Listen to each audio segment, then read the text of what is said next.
the last version of you. At some point, almost everyone loses themselves, not dramatically, not all at once. It happens quietly. You start sleeping later. You stop answering calls. You tell yourself you'll start tomorrow.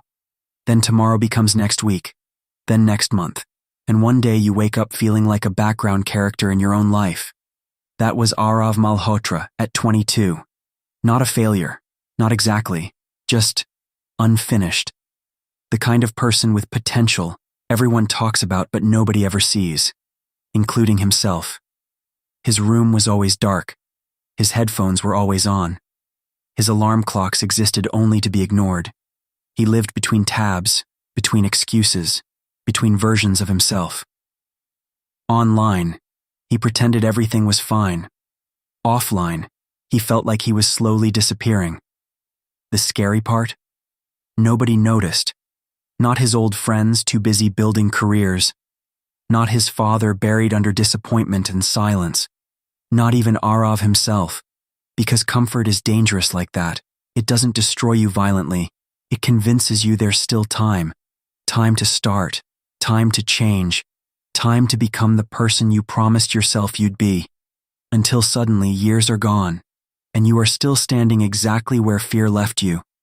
But sometimes life refuses to let people stay asleep forever.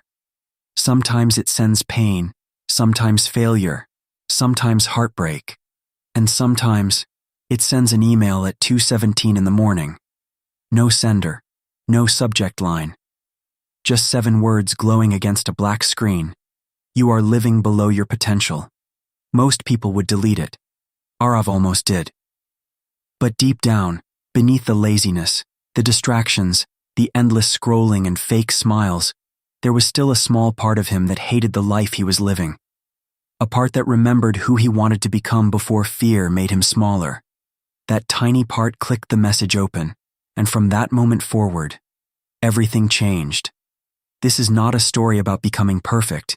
It is a story about becoming honest, about ambition, about guilt, about discipline, about loneliness, about the war between comfort and growth. Because the hardest thing in life is not chasing success. It is facing the version of yourself you became while avoiding it. And maybe, just maybe, finding the courage to become someone new before it's too late. The alarm had been ringing for 12 minutes. Aarav Malhotra stared at the ceiling while the sound drilled into his skull like a punishment he deserved. 6:42 a.m. He reached toward the side table blindly, knocked over an empty water bottle, cursed under his breath, then finally slapped the phone screen. Silence. For 3 beautiful seconds.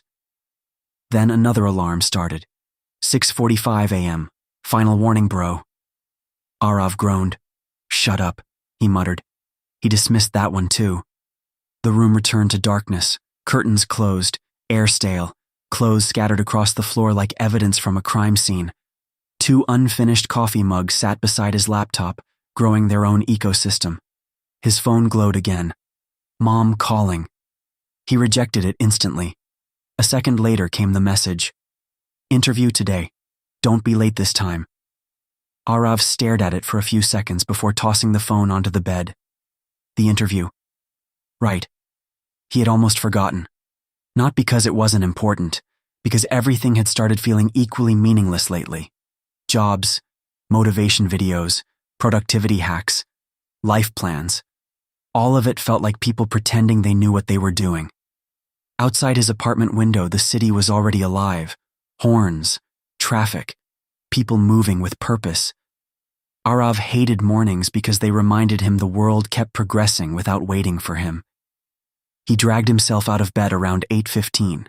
The interview was at 9. Perfect. By 8:47, Aarav was speeding through traffic on his old bike with one hand while trying to button his shirt with the other. A dangerous level of confidence for someone whose entire future depended on a marketing internship interview he barely prepared for. At a red light, he checked his reflection in a car window. Messy hair, exhausted eyes, fake confidence. Yeah, he muttered. CEO material. The light turned green. He almost got hit by an auto rickshaw. The office building looked expensive enough to reject him automatically. Tall glass walls, security guards with judgmental faces, people wearing confidence like perfume. Aarav walked inside trying to look like he belonged there. He did not. The receptionist smiled professionally. Name? Aarav Malhotra. She typed for a moment. Then her expression changed slightly. The interview was scheduled for 8:30. Aarav blinked. What? It started at 8:30. His stomach dropped. No, the email said 9. She turned the monitor slightly toward him. 8:30 a.m. He had read it wrong. Of course he had. Sir already started another meeting, she said politely. You can still wait if you want. Wait. The most humiliating word in existence. Wait while more prepared people got opportunities he wasted. Wait while life moved ahead. Wait because he couldn't manage basic things like time. Still, he nodded. Yeah, I'll wait. 40 minutes later, he sat across from a tired-looking man in a blue shirt reviewing his resume with visible disappointment. You graduated 2 years ago? Yes. And what have you been doing since? Aarav prepared the usual lies. Freelancing, skill building, exploring opportunities. But suddenly he got tired. Trying not to screw up my life mostly. The interviewer looked up. For a second neither spoke. Then the man sighed and closed the resume. You seem intelligent, Aarav. That sentence always came before destruction. But intelligence without discipline is wasted potential. There it was. Wasted potential. His favorite insult. We're looking for someone reliable, the interviewer continued. Someone hungry. Hungry. Aarav almost laughed. He was hungry. Hungry to matter. Hungry to feel proud of himself. Hungry to stop feeling behind. But hunger meant nothing without action. And lately, he had become an expert at almost trying. The interviewer stood. We'll let you know. Translation. You're cooked. By the time Aarav reached home, it was raining. Not dramatic movie rain, the annoying kind, cold enough to ruin your mood but not cinematic enough to make it meaningful. He climbed the apartment stairs slowly. 3rd floor, door slightly open. That meant his father was home early. Fantastic. The second Aarav stepped inside, he heard the television news blasting from the living room. His father sat on the sofa in complete silence. No greeting, no eye contact, just one question.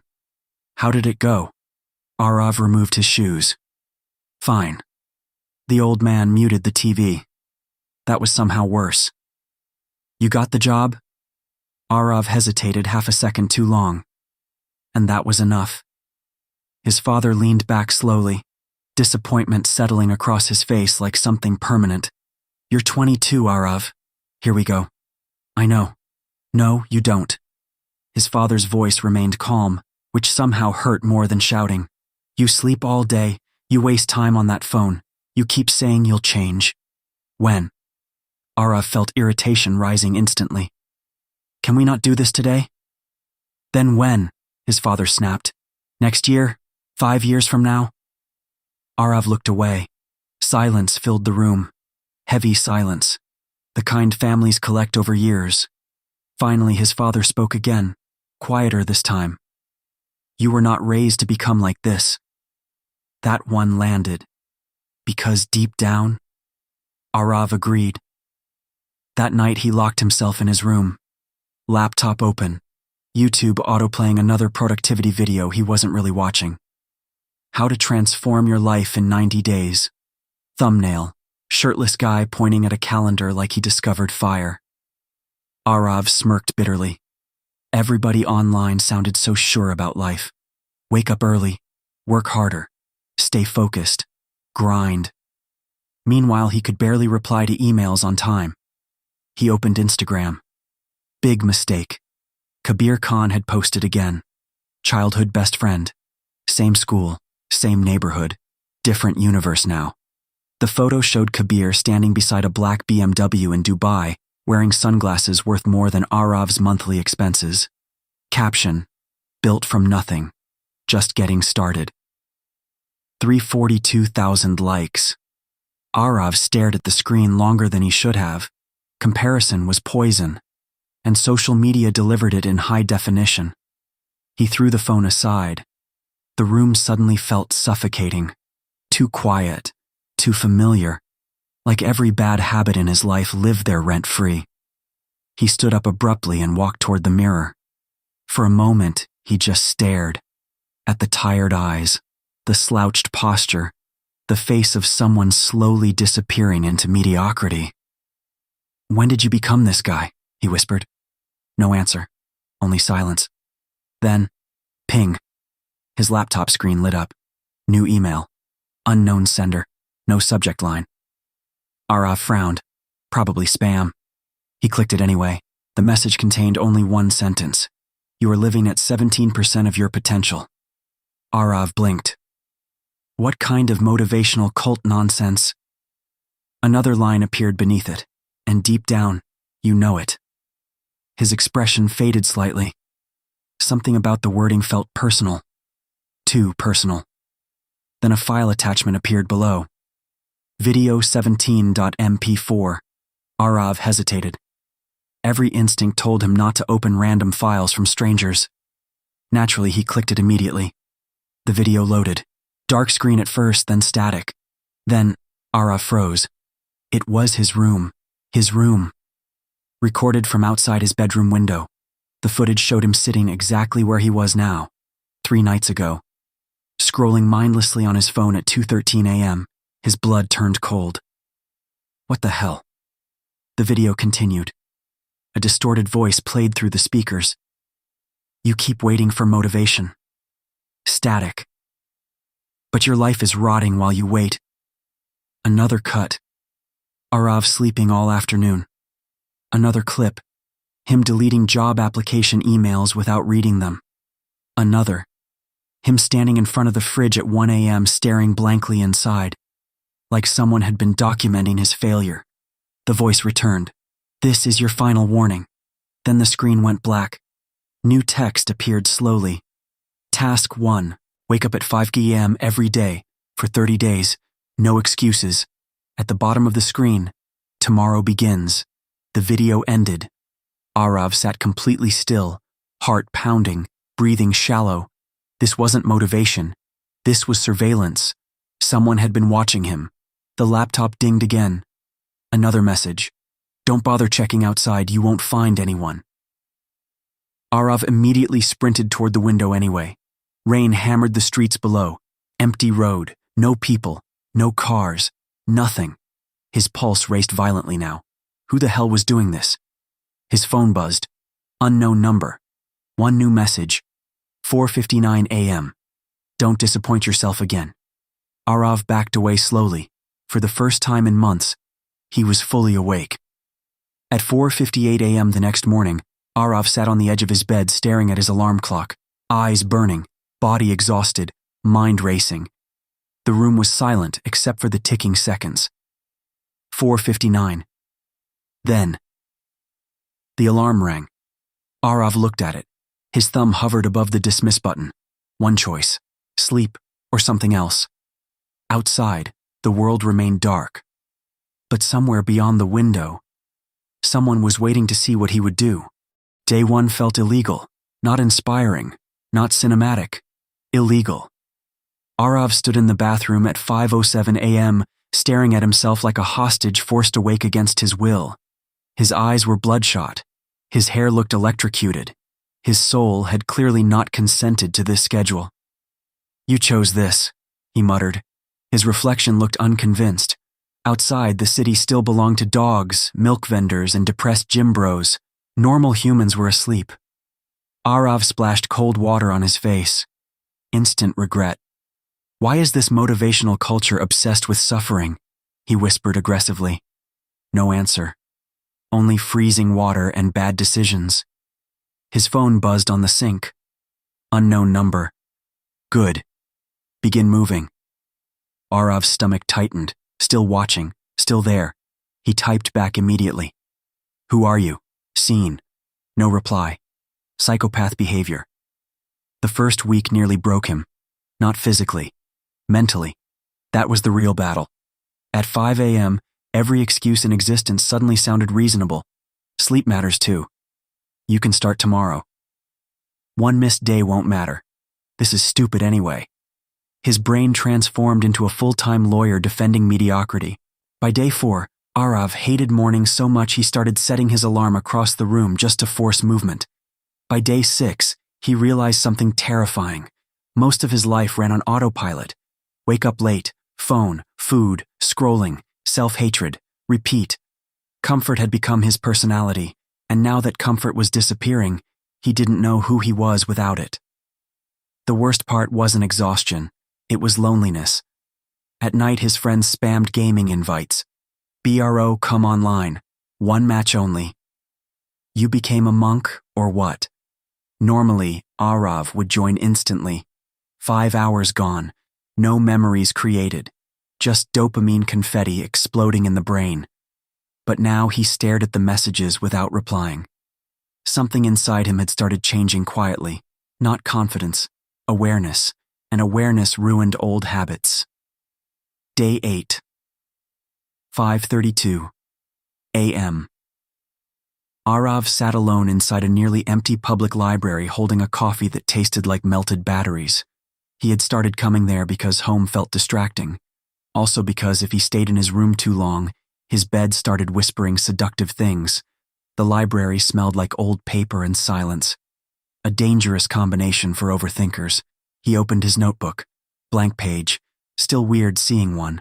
Normally his mornings involved screens, not thoughts. He wrote at the top, "What am I even doing?" Solid philosophical start. Before he could continue, a voice interrupted beside him. "You're gripping the pen like it owes you money." Aarav looked up. A girl stood nearby holding 3 psychology books against her chest. Dark hoodie, tired eyes, calm expression. She looked around his age, maybe 23. Definitely the kind of person who judged people silently and accurately. Aarav straightened slightly. Didn't realize the pen police were active this early. She sat across from him without asking. "That's not a normal face," she said. "Excuse me?" "The face you're making." She pointed casually. "That's either heartbreak, caffeine withdrawal, or personal transformation." Aarav blinked. "That specific?" "I study psychology." "Ah," Aarav nodded slowly. "So professionally dangerous." For the first time, she smiled slightly. Tiny smile, fast smile, like she wasn't used to doing it. "Mira," she said. "Aarav." Silence settled briefly, then her eyes drifted toward his notebook. "What am I even doing?" She leaned back. "Rough week?" "You ever feel like your life accidentally became filler content?" "That bad, huh?" "You have no idea."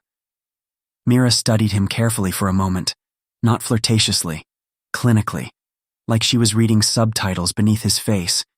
Then she asked quietly, "You trying to change your life?"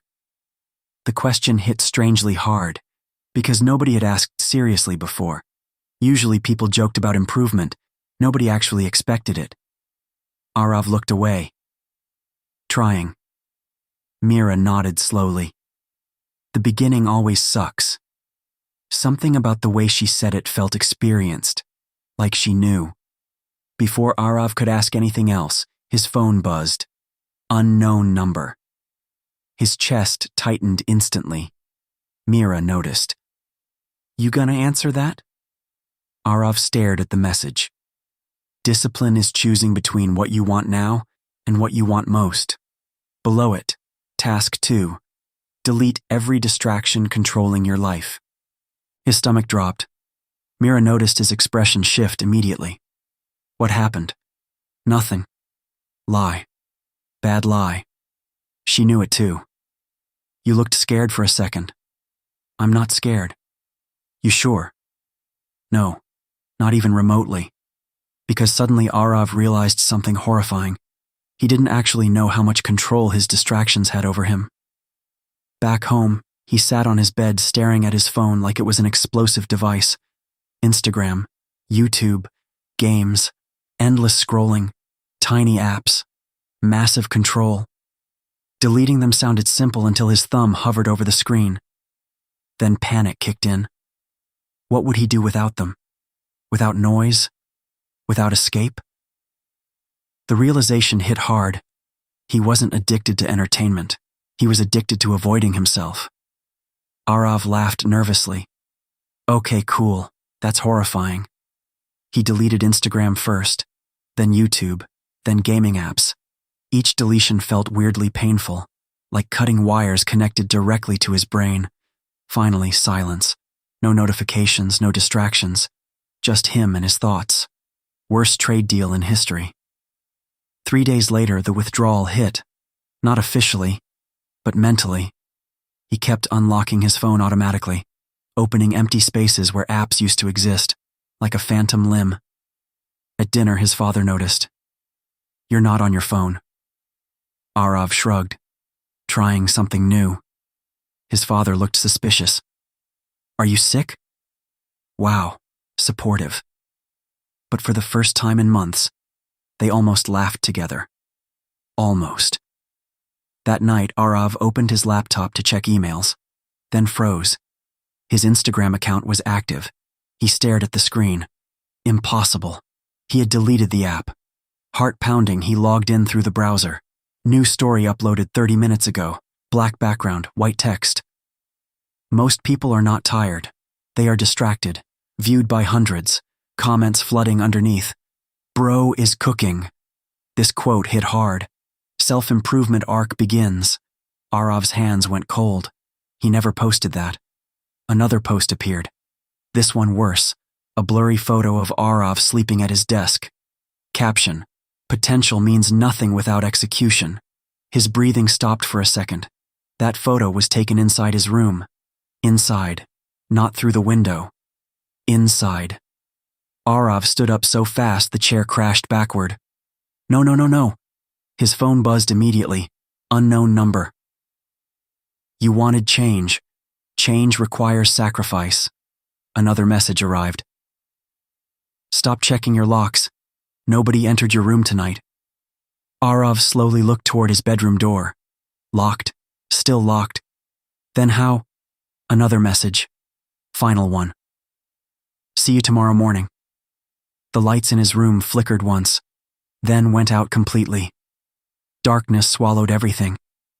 And for the first time since this began, Aarav genuinely wondered if he had made a terrible mistake. The power returned after 11 seconds. Aarav counted, not intentionally. His brain just refused to function normally anymore. When the lights came back on, he was still standing frozen beside the fallen chair, breathing hard like someone had been inside the room seconds earlier. Nothing looked different. That somehow made it worse. His laptop screen still glowed. Rain tapped softly against the windows. The ceiling fan rotated lazily overhead. Everything normal, except nothing felt normal anymore. Aarav grabbed his phone and typed furiously. Who are you? Seen instantly. No reply. Again. This anonymous psycho clearly loved dramatic silence. Aarav walked around the apartment checking doors and windows anyway. Locked. All of them. He even looked under his bed, which was irrational, but fear makes people do NPC side quests. At 2:14 a.m., he finally sat back down on the bed, exhausted. Then his phone buzzed again. Unknown number. One sentence. You spend more time escaping life than living it. Aarav stared at the message for a long moment. Because the annoying part? It was true. The next morning felt heavier, not physically, mentally, like somebody had cracked open parts of his brain he spent years avoiding. At 5 a.m., he forced himself awake again. Task 1 continued. No excuses. Outside, dawn stretched slowly across the city in pale orange streaks. For the first time in years, Aarav noticed mornings actually had sound. Birds, distant temple bells, street sweepers dragging brooms against pavement. Small things, alive things. Meanwhile, his own thoughts sounded like a collapsing building. He reached automatically for his phone. Nothing there. No Instagram. No dopamine buffet. Just silence. And suddenly, silence became loud. Without distractions, Aarav discovered something deeply unfortunate. He thought too much. Memories surfaced randomly now. Embarrassing moments, failures, things he said years ago at 2 a.m. that his brain preserved specifically to ruin him. His mind became a movie theater screening, Worst Moments compilation, volume 47. By afternoon, he couldn't focus on anything.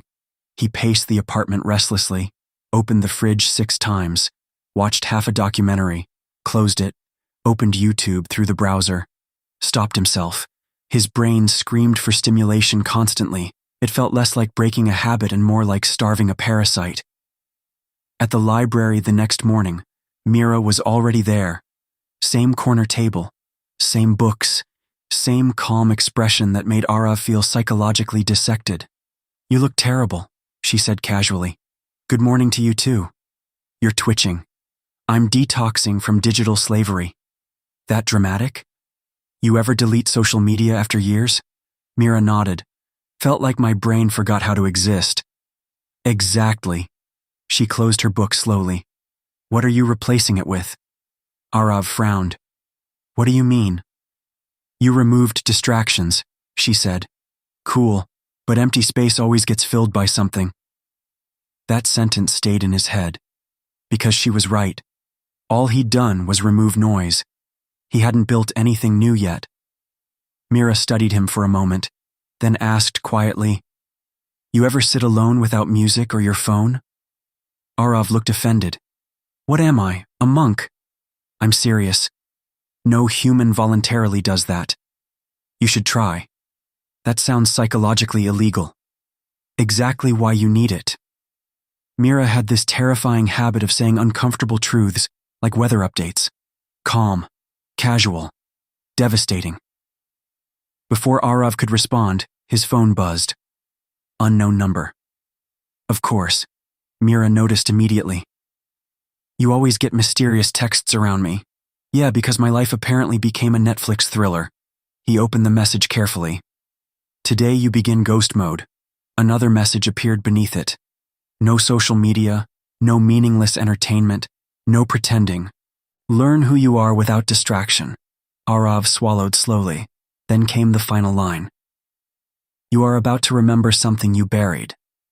His stomach tightened. Buried? What did that mean?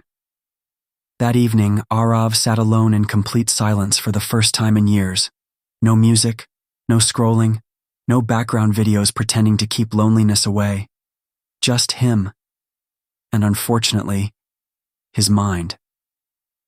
At first, it was unbearable. Every 5 seconds, he wanted stimulation. Anything. His thoughts bounced violently around his skull. Then memories started surfacing. Small ones first. His school classroom, his old bicycle, summer evenings playing cricket with Kabir. Then deeper memories came. Memories he usually avoided automatically. Hospital hallways, white lights, his mother crying, a child's voice. Aarav opened his eyes instantly, heart racing.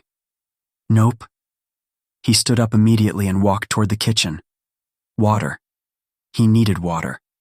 His hands shook slightly while pouring it. Why now? Why was his brain dragging old things back? His phone buzzed again. Unknown number. Running from memories does not erase them. Aarav nearly threw the phone across the room. "Who are you?" he shouted aloud. Silence answered. Then another message arrived. Someone who knows what happened. His breathing stopped. What happened? No. No, no, no. Impossible. Nobody talked about that anymore. Nobody. Aarav typed instantly. What do you know? Seen. Nothing else. That silence again.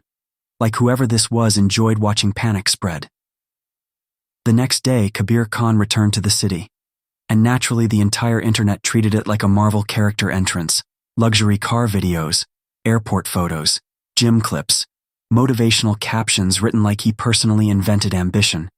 Even Aarav's father mentioned him during breakfast. Kabir bought his parents a new house. Aarav kept eating quietly. Same age as you, his father added. There it is. Comparison. Parents' favorite Olympic sport. Aarav put the spoon down carefully. You think I don't already compare myself enough? His father looked surprised, then guilty.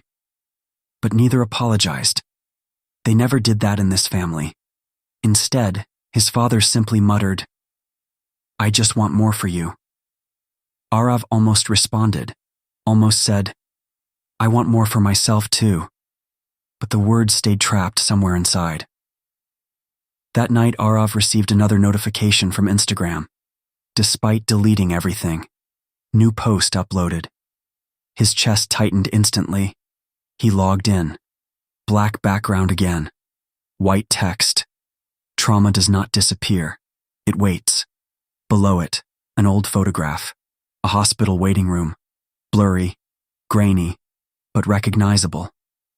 Aarav's blood turned cold because sitting in the corner of that photograph was 12-year-old Aarav. The comments exploded beneath the post. This aesthetic goes hard. Bro turned pain into art. Who took this photo? Aarav couldn't breathe properly now. Nobody had this picture. Nobody. His hands trembled violently as he zoomed in. Then he saw it. In the reflection of the hospital window, a second child stood beside him. Small, smiling. His younger brother, Arjun. A memory hit him like a truck. Rain, brakes screaming, shattered glass, his mother screaming his name. Aarav slammed the laptop shut instantly. No. Too fast. Too sudden. The room spun slightly. He pressed both hands against his face, trying to steady his breathing. He hadn't thought about that night in years, not properly, not completely, because thinking about it meant remembering one unbearable truth. The accident happened because of him. His phone buzzed again. One final message. You were supposed to protect him. Aarav stared at the screen in horror. Then slowly, another message appeared. Tomorrow, we begin telling the truth. Aarav didn't sleep. Not really. He spent the entire night sitting against the wall beside his bed while memories attacked him in fragments. Rain on glass. A red bicycle lying sideways.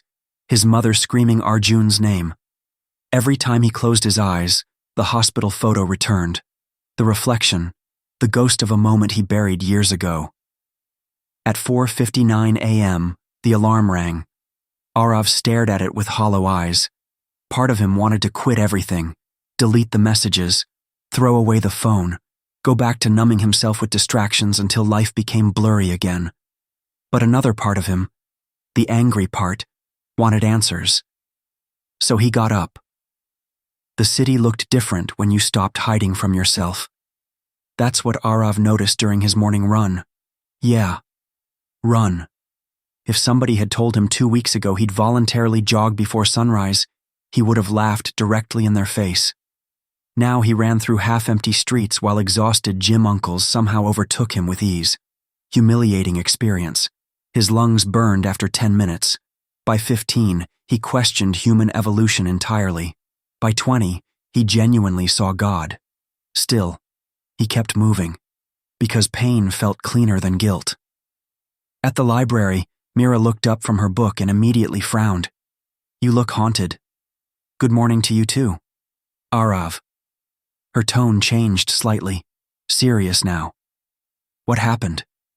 He hesitated, then slowly sat across from her. You ever feel like someone knows things they shouldn't? Mira's expression shifted almost invisibly. Tiny reaction, but Aarav caught it.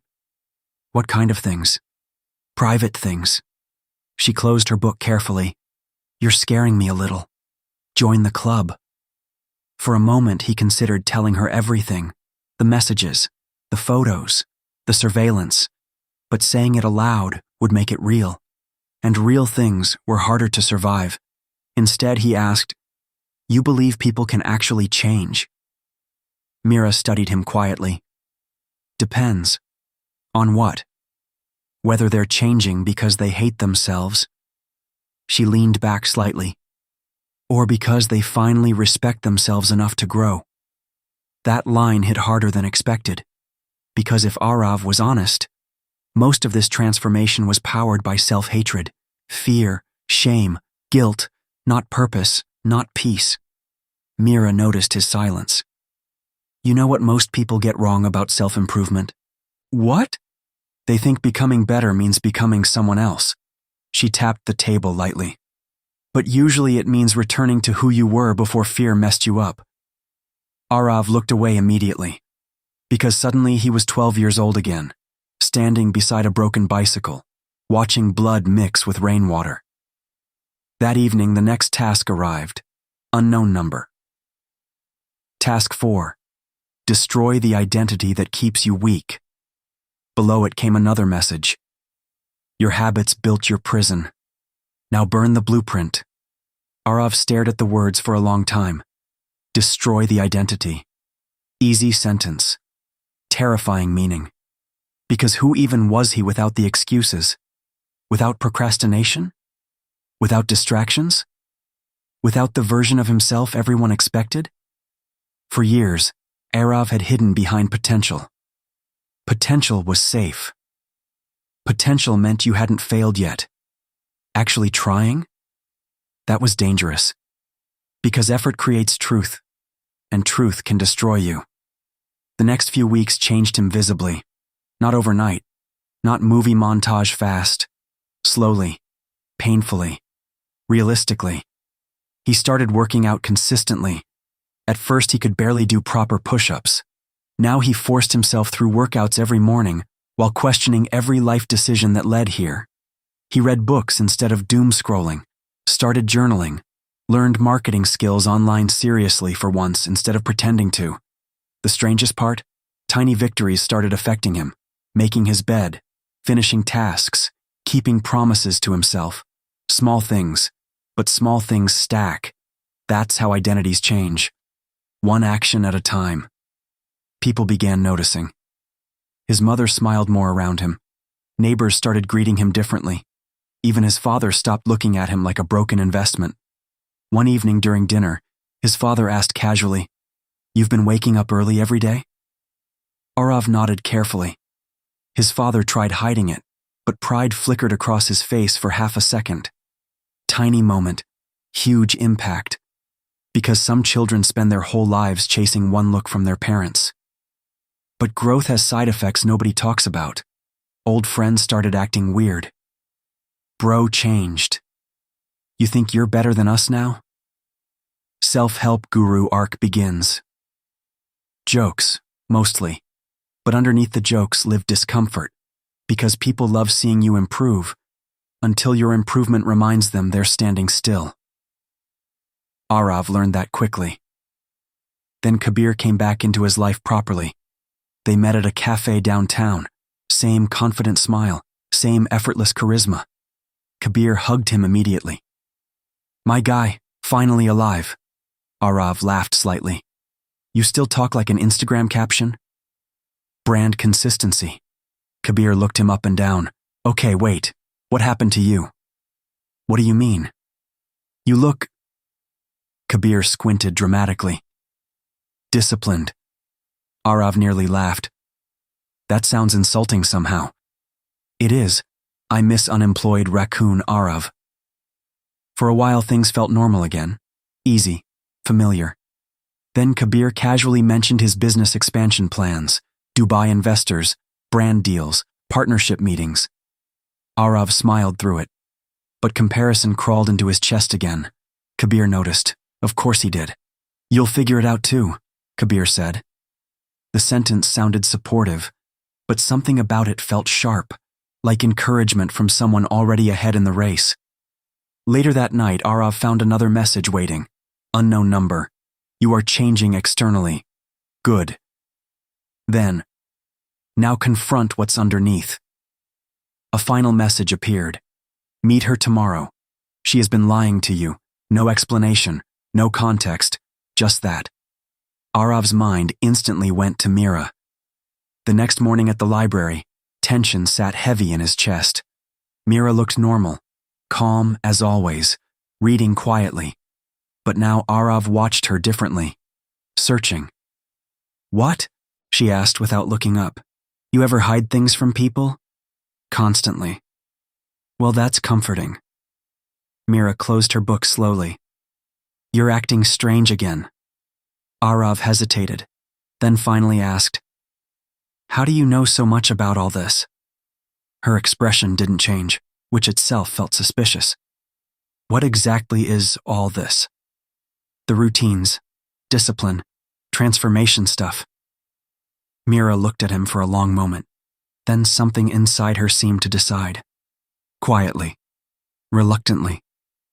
I didn't just study psychology, Aarav. He stayed silent. I went through this before. The air changed instantly. What? Mira looked down briefly, then back at him. 2 years ago, she said quietly. I received messages too. Aarav's heartbeat slowed, cold realization spreading through him. No. Yes. The tasks? She nodded once. The early mornings. Isolation. Habit rebuilding. Everything. Aarav stared at her in disbelief. You're joking. I wish I was. How far did you get? Mira's eyes darkened slightly. Far enough? Silence. Heavy silence. Then Aarav asked the question carefully.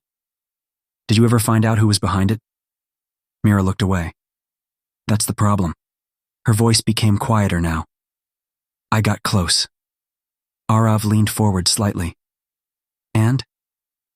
For the first time since meeting her, Mira looked genuinely afraid. I quit before they could finish changing me. A chill ran down his spine. What does that mean? Mira held his gaze and softly said the one sentence that shattered whatever safety Aarav still believed existed.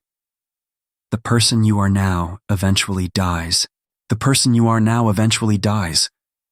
The sentence stayed in Aarav's head for 3 straight days. Not metaphorically. Literally. It followed him everywhere like background music in a horror film. While brushing his teeth, during workouts, while staring at the ceiling at 2 a.m., wondering whether transformation was just socially accepted identity destruction. Mira refused to explain further. Every time he pushed, she shut down instantly. You'll understand later. Most irritating sentence ever invented. Still, life kept moving. And weirdly, it started moving in Aarav's favor. For the first time in years, he felt momentum. Real momentum. Not motivational excitement that disappears after 2 days. Actual progress. He began freelancing for small businesses online, helping with social media strategy and ad campaigns. At first, the money was tiny, embarrassingly tiny. One client paid him in exposure, a crime that should legally qualify as terrorism, but slowly his skills improved. Then came his first real payment, worth $18,000. Aarav stared at the bank notification for almost a full minute. Not because of the amount, because he earned it himself. No shortcuts, no luck, no pretending. For the first time in forever, he felt capable. His routines sharpened too. Wake up at 5. Workout. Library. Work. Read. Sleep. Simple. Boring. Powerful. The scary part about discipline? After a while it stops feeling impressive. It just becomes who you are. And once that happens, missing one day feels worse than doing the work. People around him noticed the shift more aggressively now. His mother started introducing him proudly to relatives again. His father stopped making passive-aggressive career comments at dinner. Even strangers reacted differently. Confidence changes body language before it changes life. Aarav walked straighter now, spoke slower, looked people in the eye. Tiny things. But tiny things rewrite destinies. Then came the youth event. One of Aarav's freelance clients invited him to speak at a small entrepreneurship seminar for college students. 20-minute talk, nothing massive, still terrifying. The old Aarav would have invented 6 excuses and disappeared. Now, he almost said yes automatically. Almost. Then fear arrived. Classic timing. What if I sound stupid? He asked Mira later. You probably will. Wow, encouraging. You think confidence means never looking stupid? She sipped her coffee calmly. Confidence is surviving embarrassment without dying dramatically. That sounds fake. It's literally adulthood. The event happened on a Saturday evening. Small stage, cheap lighting, about 60 students pretending not to be nervous about their futures. Aarav stood backstage sweating through his shirt. Why were human beings expected to speak publicly? Who designed this species? His name got announced. Too late to escape now. He walked onto stage under weak applause and immediately forgot how legs worked. Then he looked at the audience. Tired faces, confused faces, people pretending to have life figured out. Exactly like him months ago. Something shifted. Aarav took a breath, then spoke honestly. Not like a guru, not like an influencer, like someone still figuring life out. He talked about wasted time, distractions, fear disguised as comfort, about how motivation fades but routines remain. And strangely, people listened. Actually listened. Not because he sounded perfect, because he sounded real. When the talk ended, the applause felt louder than expected. A student approached him afterward.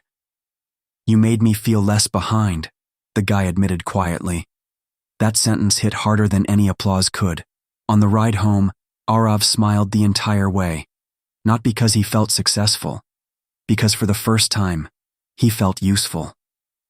But growth has a dark side nobody posts about. Obsession. It started subtly. Aarav became addicted to productivity itself. Every minute needed optimization.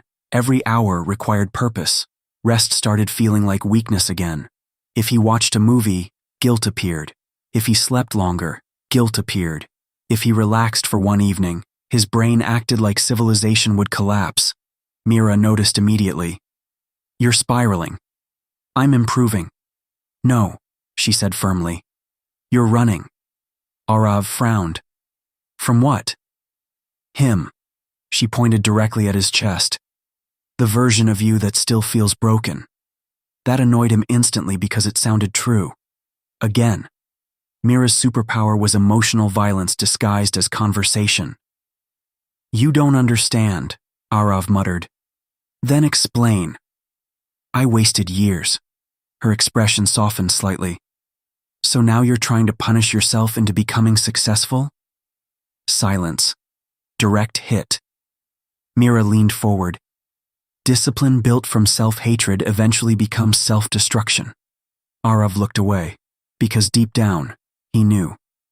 Meanwhile, Kabir started acting stranger. Small things at first, subtle comments. "You work too much now." Bro became a motivational podcast. "You know success isn't that deep, right?" Jokes. Mostly. But something underneath felt tense. Then Aarav landed a huge opportunity. A startup founder from Delhi wanted to hire him for a long-term digital campaign. Good money, real connections, potential career-changing moment.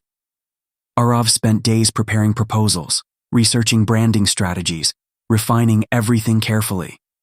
For once, he refused to sabotage himself. The meeting was scheduled online at 8 p.m. Tuesday.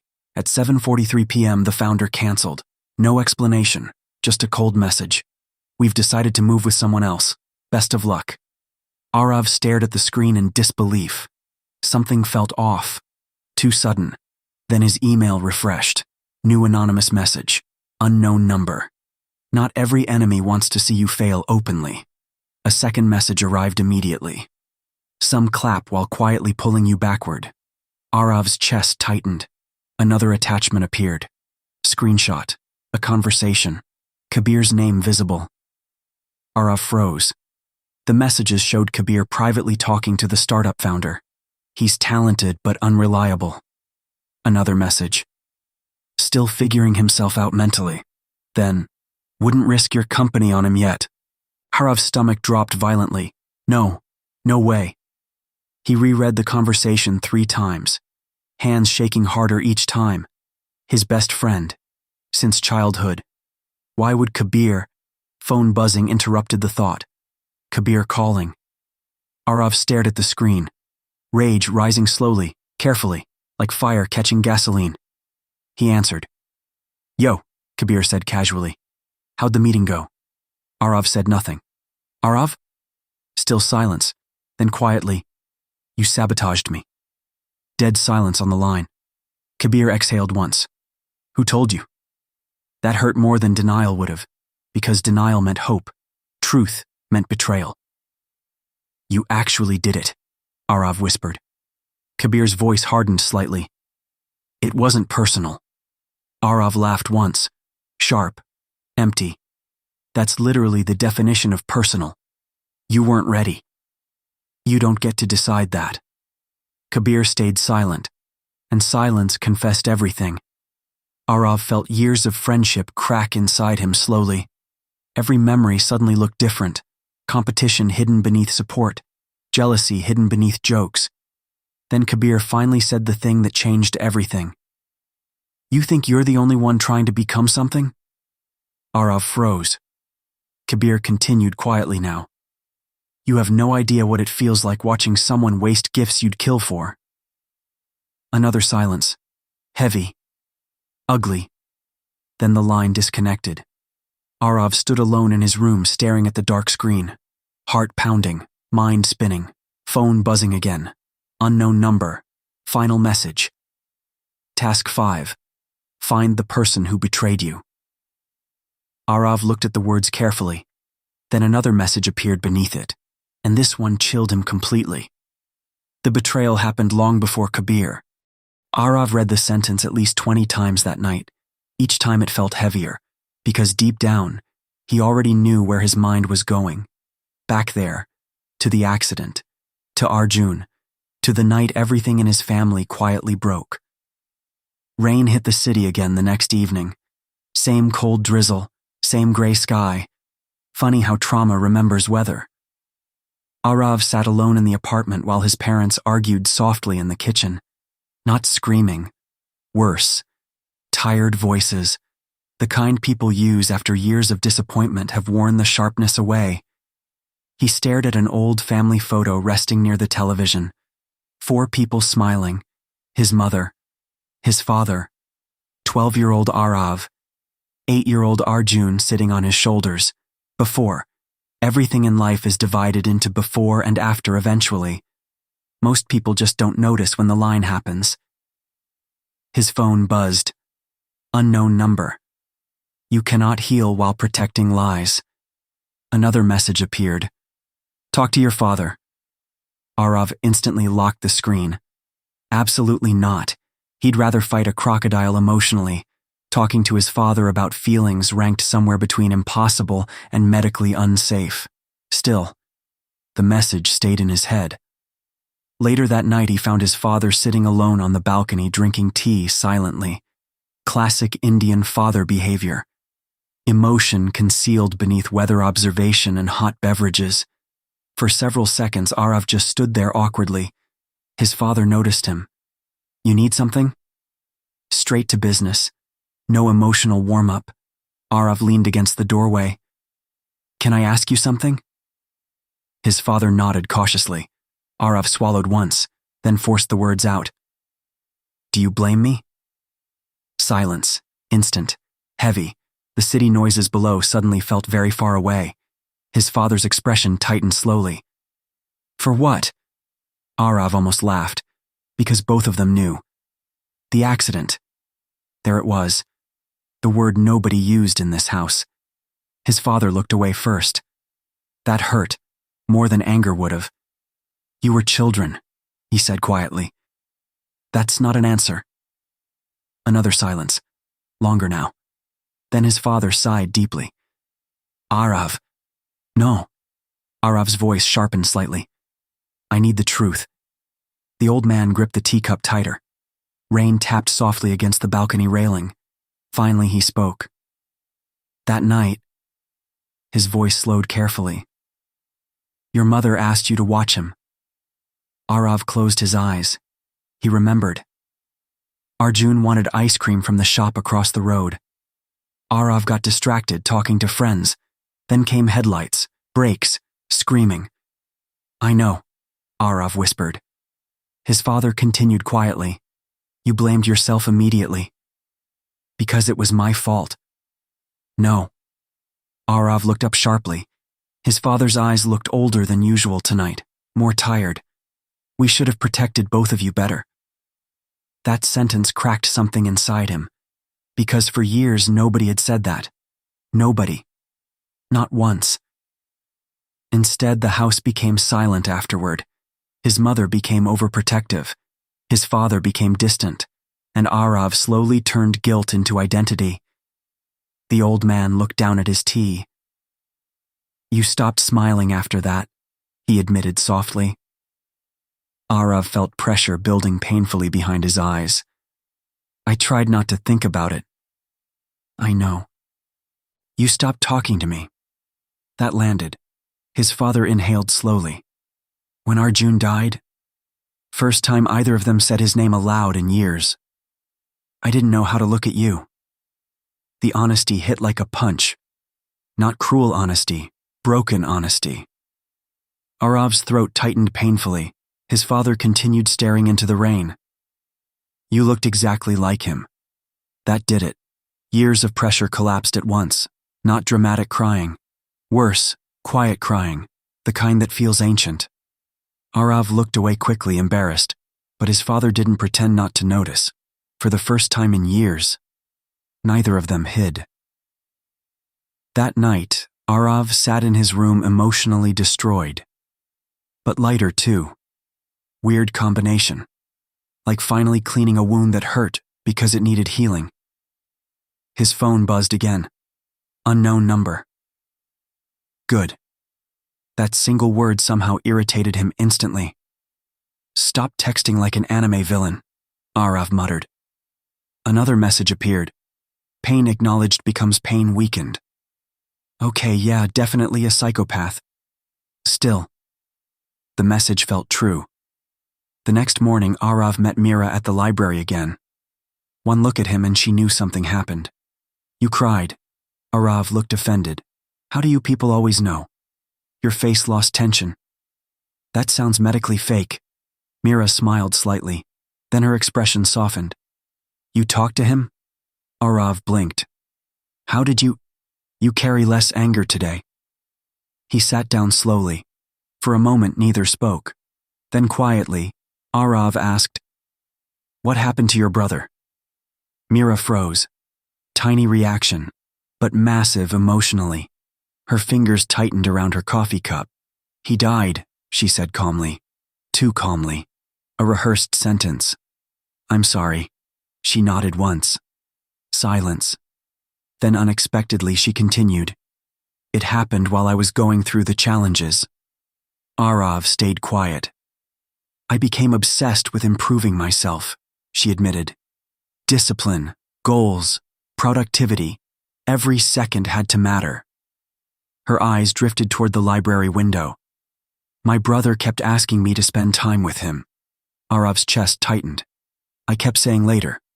No. No. Not that word. Later. The most dangerous word in existence. Mira swallowed once. Then one day there wasn't a later anymore.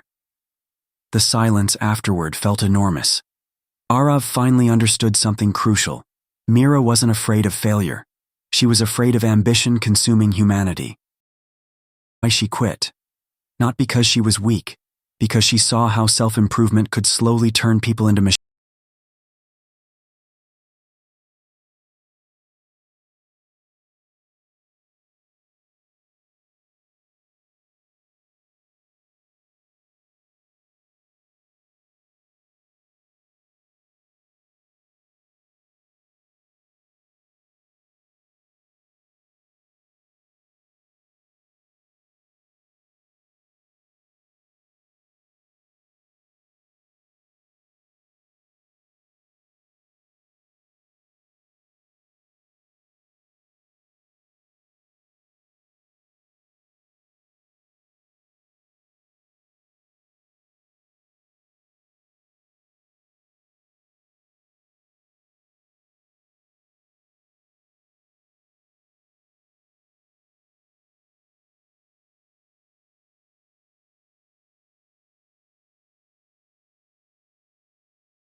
him tea silently.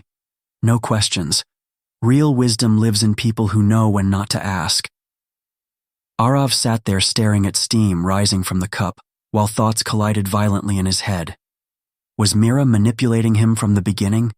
Was Kabir involved too? Who exactly were they? And why him? His phone buzzed. Unknown number. Aarav nearly threw it into traffic. Instead, he opened the message. Tomorrow, 7 p.m. Warehouse 17. Come alone. Below it, you deserve the truth. Aarav stared at the address for a long moment. Every survival instinct screamed not to go. Naturally, he decided to go, because curiosity is just fear wearing running shoes. The warehouse sat near the industrial edge of the city, abandoned looking, rust spreading across metal walls, broken windows, the exact type of place where horror movies begin. Aarav arrived at 6:54 p.m. with maximum regret. The giant door creaked open before he touched it. Nope. Absolutely not. Hello? He called cautiously. His voice echoed through darkness. Then lights flickered on slowly overhead, one by one, revealing rows of empty chairs, projectors, whiteboards covered in psychological diagrams. At least 30 people stood scattered across the warehouse silently. Men, women, different ages, all watching him. Aarav stopped moving immediately. Okay, cool. Secret cult energy confirmed. Then Mira stepped forward from the crowd. You came. Aarav stared at her coldly. You lied to me. Yes. No defense, no excuse, just honesty. Weirdly worse.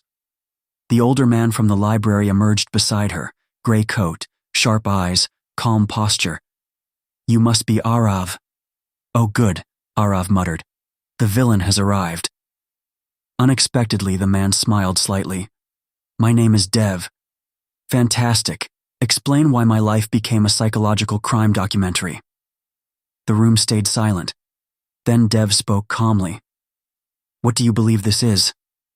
Aarav laughed bitterly. I honestly have no idea anymore.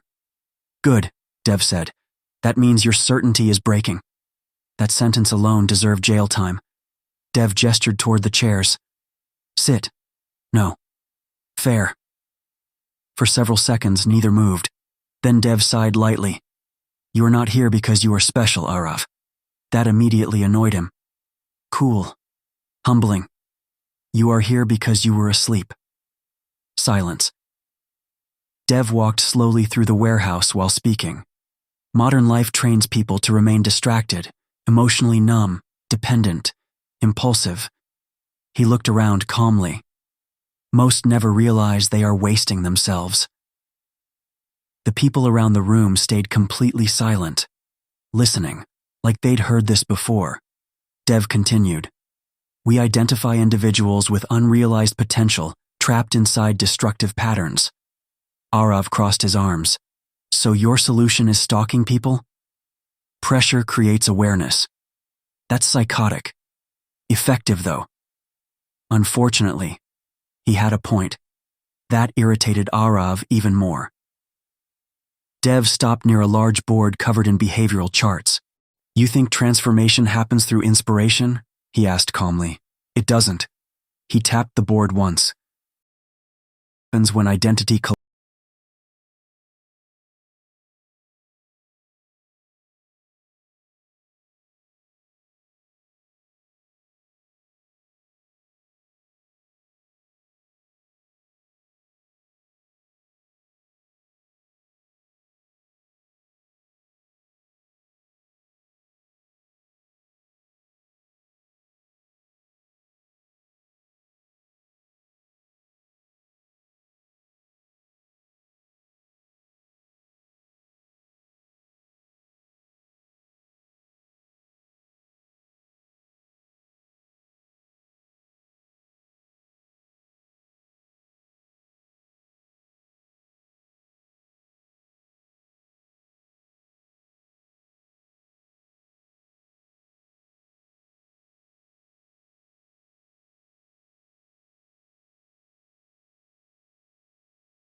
Come.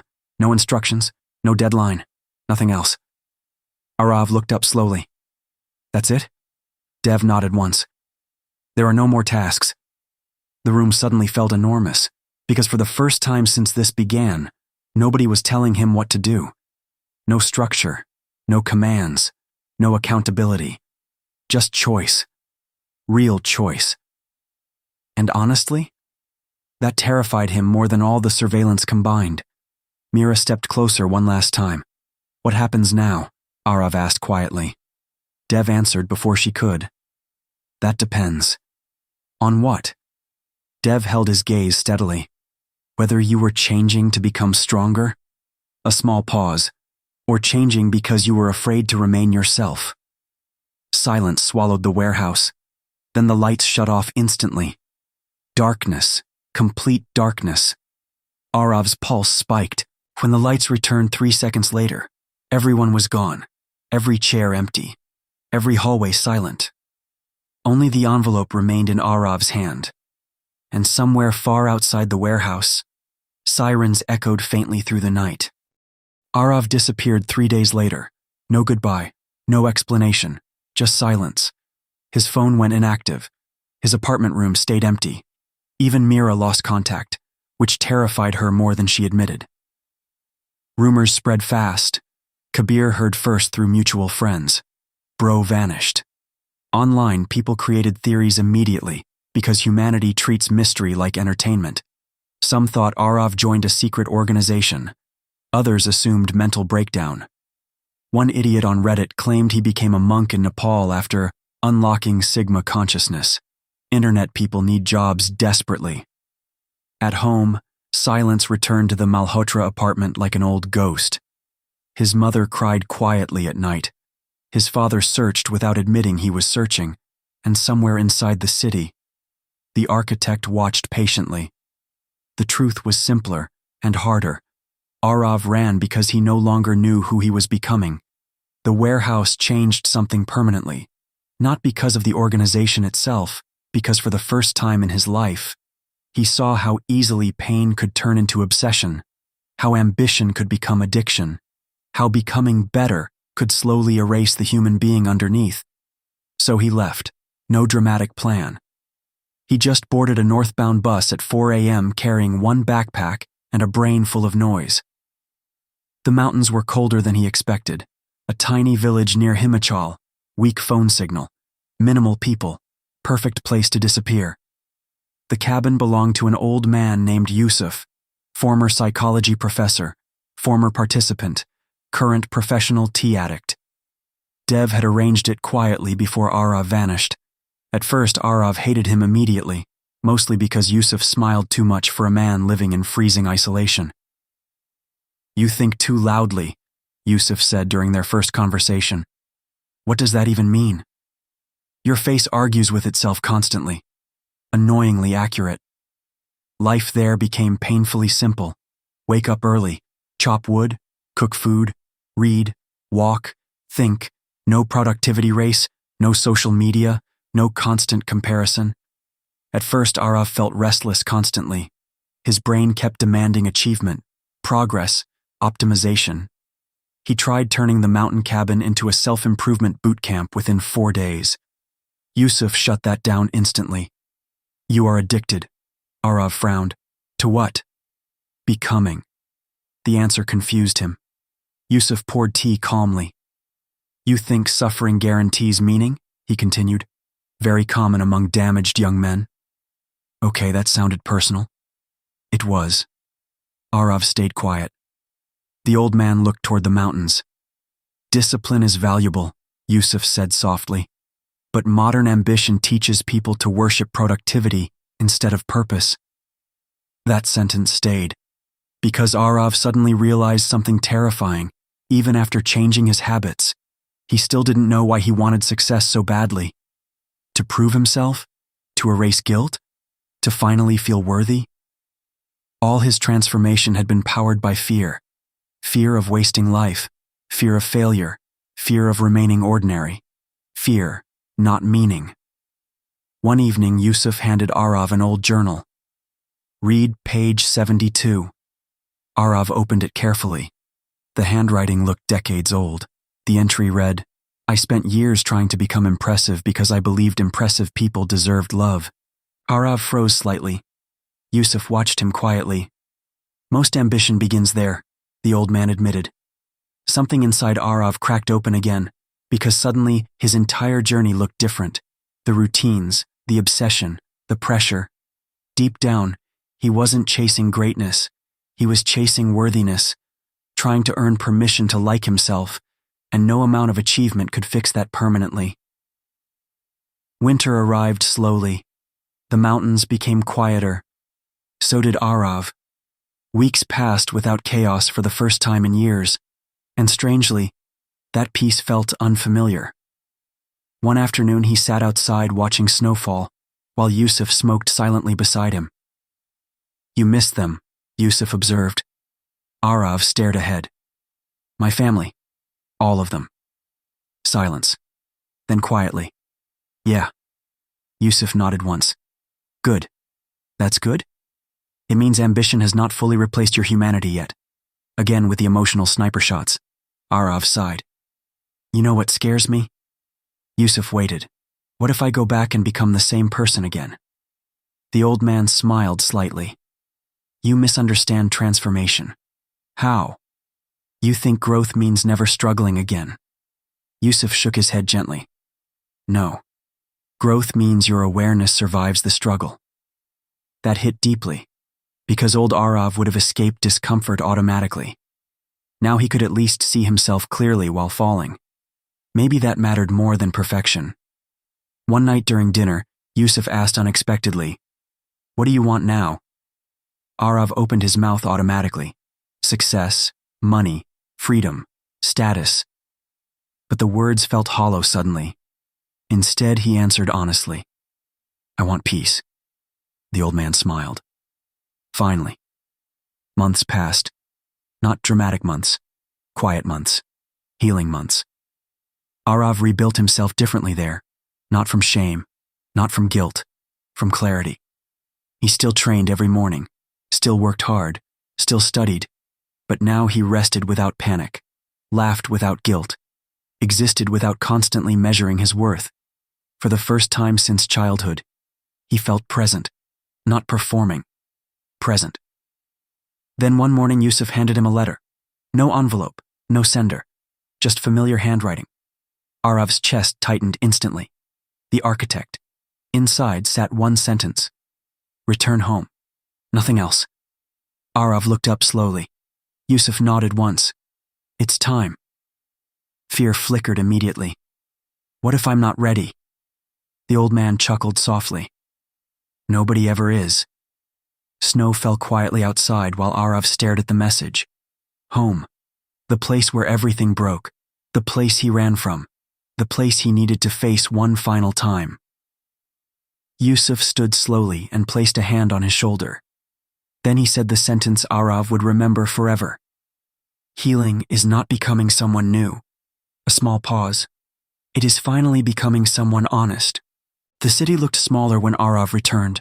Not physically, emotionally. Like the place that once overwhelmed him no longer held the same power. The traffic still screamed. The buildings still crowded the sky. People still rushed around chasing invisible finish lines. But Aarav moved differently now. Slower. Present. The old version of him would have checked his phone every 30 seconds after stepping off the bus. Now he simply stood there for a moment, breathing in familiar air. No music. No distractions. Just life happening around him. Weirdly enough, it felt enough. When he reached home, the apartment door opened before he knocked. His mother froze instantly. For 1 second, neither moved. Then she pulled him into the tightest hug of his life. Not cinematic crying, just relief. Pure relief. "You idiot," she whispered shakily. Aarav laughed softly against her shoulder. "Yeah, probably." Behind her, his father stood silently in the hallway. Older somehow. More tired. Their eyes met, and for the first time in years, there was no disappointment there. Only concern. Only love badly hidden beneath old habits. His father stepped forward slowly, then quietly said, "You should have told us." Simple sentence, massive meaning, because in this family, that counted as emotional poetry. Aarav nodded once. "I know." And somehow, that was enough for now. The next few weeks felt strangely peaceful. No dramatic revelations, no secret missions, just rebuilding relationships slowly, like repairing cracked walls. Aarav spent more time with his parents, actually listened during conversations instead of mentally escaping. Sometimes he and his father drank tea together on the balcony in silence. Not awkward silence anymore. Comfortable silence. Healing doesn't always arrive loudly. Sometimes it's just two people finally stopping the emotional war. Then came Kabir. They met at the same basketball court again. Different weather this time. Clear skies. No rain. Probably symbolic or whatever. Kabir arrived cautiously. "You look annoyingly calm," he admitted. Aarav smirked slightly. "You look sleep-deprived." "Business expansion." "Ah yes, capitalism." For a moment neither knew what to say. Then Kabir exhaled slowly. "I'm sorry." Aarav stayed quiet. Kabir rubbed the back of his neck awkwardly. "For the sabotage, for the resentment, all of it. No excuses this time. Just truth." And weirdly, Aarav understood now. Not approved. Understood. They were both boys who survived the same tragedy differently. Kabir built armor through achievement. Aarav disappeared into avoidance. Neither path led to peace. "I hated myself too," Aarav admitted quietly. Kabir looked up. Aarav continued. "I just expressed it differently." Silence settled between them. Not hostile anymore. Human. Then Kabir laughed softly. "You realize we could have just gone to therapy instead of becoming psychologically damaged productivity demons?" Aarav burst out laughing. Actual laughing. The kind that releases years of tension. Progress. Mira took longer to see him.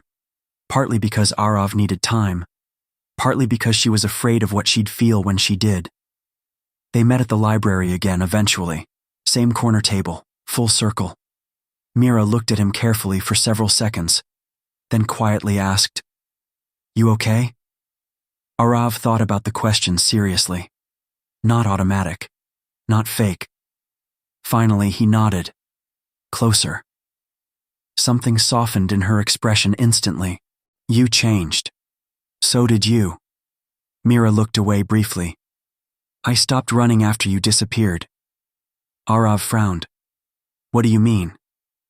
"I kept using psychology to avoid grief," she admitted quietly. "Helping other people was easier than facing myself."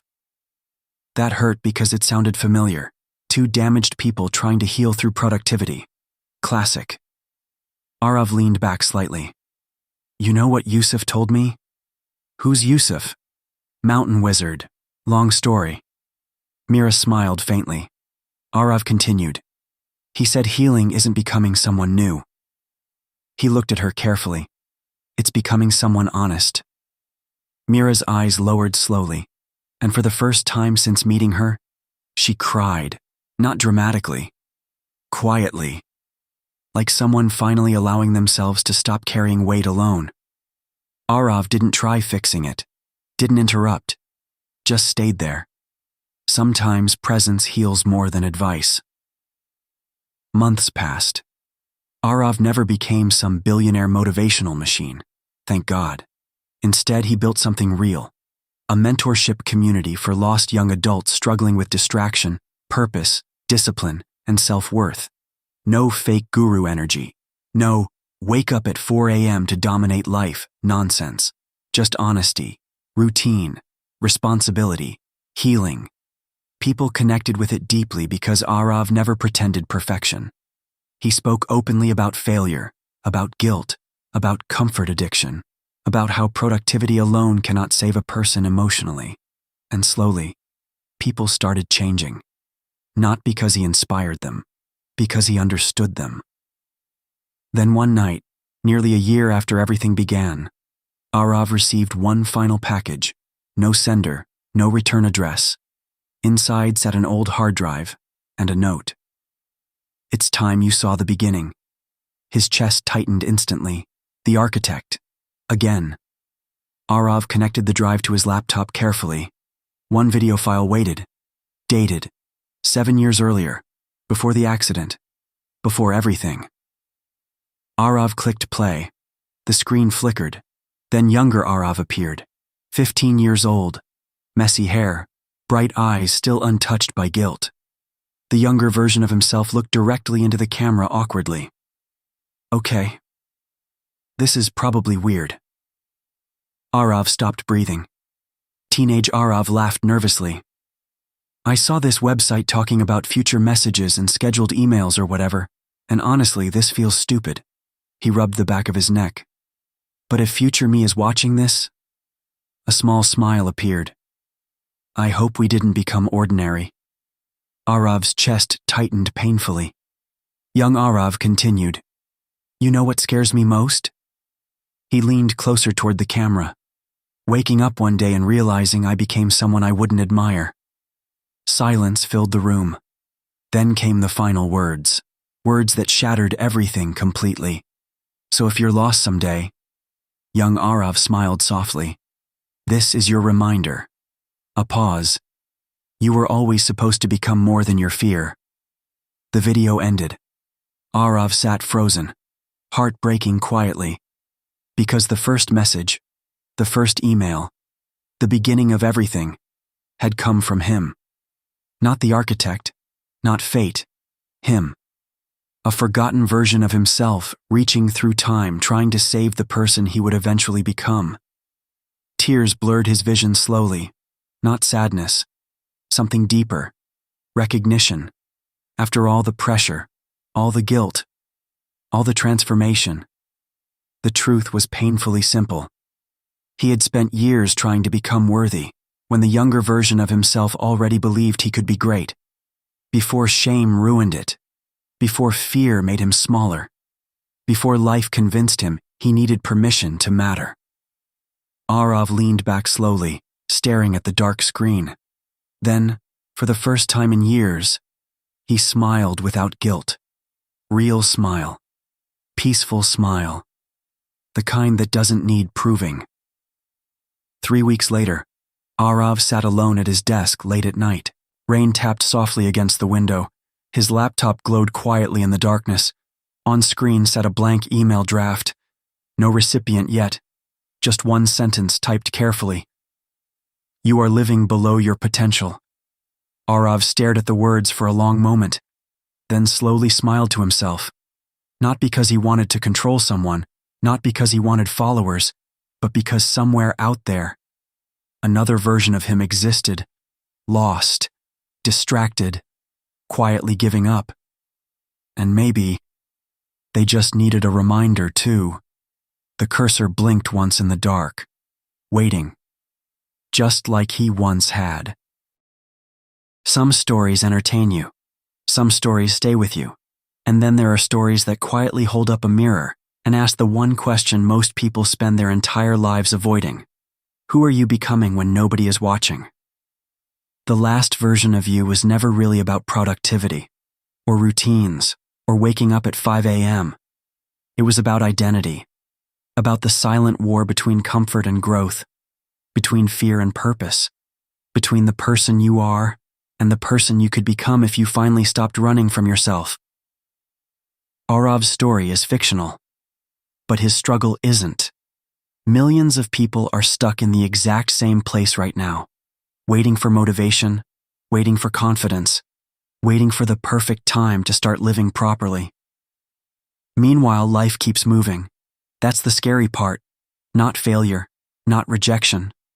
Wasted potential. Because deep down, most people already know what they need to do. They're just afraid of what it will cost to change. So before you close this book, ask yourself honestly, what distractions are controlling your life? What version of yourself are you protecting out of fear? And if your younger self met you today, would they recognize the person you became? Maybe transformation doesn't begin with a massive life change. Maybe it begins with one uncomfortable decision, one honest moment, One morning where you finally stop hitting snooze on your own future.